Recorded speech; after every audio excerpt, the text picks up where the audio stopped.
Crônicas do Amanhecer. Por Feijão. Centro Espírita Allan Kardec de Balneário Gaivota, 13 de janeiro de 2022.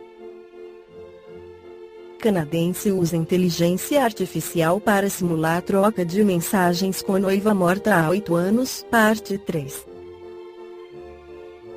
E se você tivesse a chance de falar uma vez mais com um grande amor que já se foi, mesmo sabendo que a ponte entre vida e morte não passa de uma ilusão tecnológica, você se deixaria levar? Um canadense usou um programa de inteligência artificial para simular uma troca de mensagens com a noiva, morta há 8 anos. Foram 10 horas de conversa e uma sensação perturbadora de que era uma interação real, embora impossível. Por todo o mundo, pesquisadores tentam criar programas que respondam, conversem ou escrevam como humanos. Robôs que pensam por conta própria, capazes de responder de formas diferentes a perguntas não programadas. Para que isso aconteça, os pesquisadores carregam os programas com quantidades gigantescas de informação. Quanto mais informações são inseridas no sistema, mais esperto para responder o robô fica. Ele consegue entender o que você está falando ou perguntando, faz comparações com o conhecimento que tem e, usando toda essa informação, vai respondendo de uma maneira lógica e precisa. Vários projetos e sites já utilizam esse sistema. Um deles é o Projeto Dezembro, desenvolvido pelo programador americano Jason Horer, que quis ir além e criou personagens robôs com características pré-definidas com quem você poderia bater um papo online, mas também deu a chance de qualquer pessoa personalizar o seu robô, seja ele um personagem de filmes, livros ou até mesmo alguém real, como foi o caso do canadense Joshua.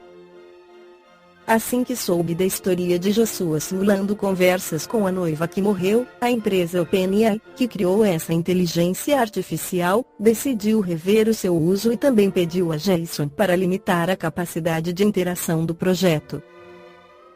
Jason não aceitou recuar, assim, perdeu o acesso à tecnologia e precisou fechar o projeto Dezembro.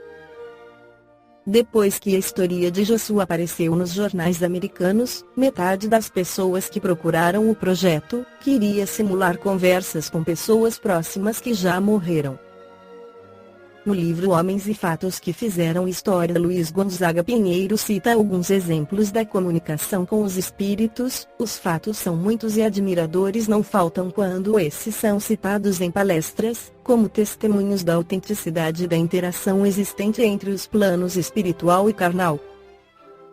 Para os admiradores das intervenções dos espíritos em nosso mundo, dedico pequeno mimo através da citação de alguns, independentes de datas ou locais, extraídos daqui e dali, notadamente da Revista Espírita, onde mais me detive em consultas a Harriet Beecher Stowe, responsável pela psicografia do livro mundialmente famoso A Cabana do Pai Tomás, obra que acelerou a liberdade dos escravos no território americano do Norte.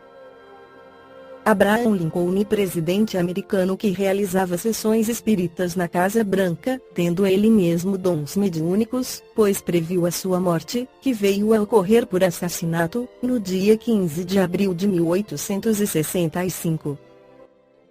Sócrates dizia ouvir a voz de um espírito desencarnado, o seu guia espiritual, cujas orientações o impeliam para ações benéficas. Paulo de Tarso teve uma extraordinária visão de Jesus às portas de Damasco, fato que o renovou espiritualmente, dedicando-se, a partir de então, à doutrina cristã a qual perseguia. Calpurnia, esposa de Júlio César, sonhou com o assassinato do marido, avisando de que não fosse ao Senado naquele dia. A sua desobediência lhe custou a vida, pois foi assassinado por seu sobrinho, Brutus.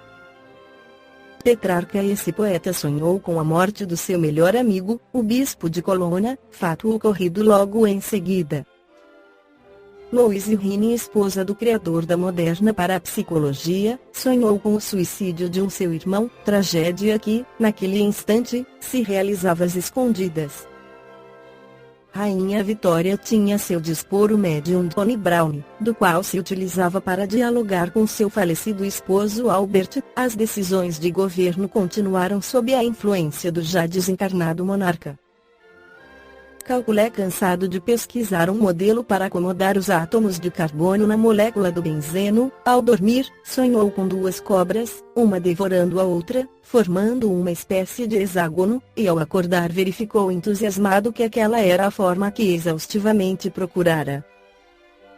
Catarina da Rússia é chamada para ver uma sósia fantasma, um espírito materializado, que se demorava em seu trono, ocasião em que, cercado pela guarda imperial e alvejado com 2 tiros de fuzil, se desfez sem deixar pistas. Santo Antônio de Pádua, pregando na Espanha, soube por via mediúnica que seu pai ia ser supliciado em Pádua, acusado de assassinato. Nesse momento, apoia-se sobre o púlpito e se projeta em espírito, surgindo diante das autoridades, demonstrando a inocência do pai e dando a conhecer o verdadeiro criminoso.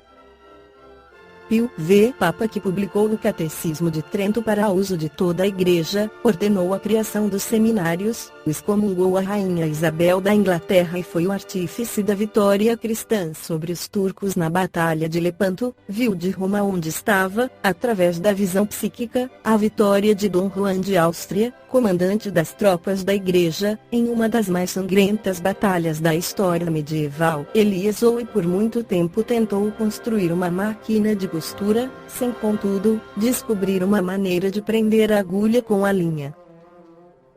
Preocupado com a questão, certa noite sonhou que estava sendo perseguido por selvagens, pisando em um prego que ficou espetado em seu pé. Tentando em vão retirá-lo, veio-lhe a ideia de furá-lo na extremidade, enfiar através da cavidade aberta um cordão e puxá-lo. Ao acordar, concluiu a sua invenção, a máquina de costura. F. Grant Bunting, Prêmio Nobel de Medicina, através de um sonho conseguiu formular um método para isolar em laboratório o hormônio insulina, utilizado em tratamento para diabéticos.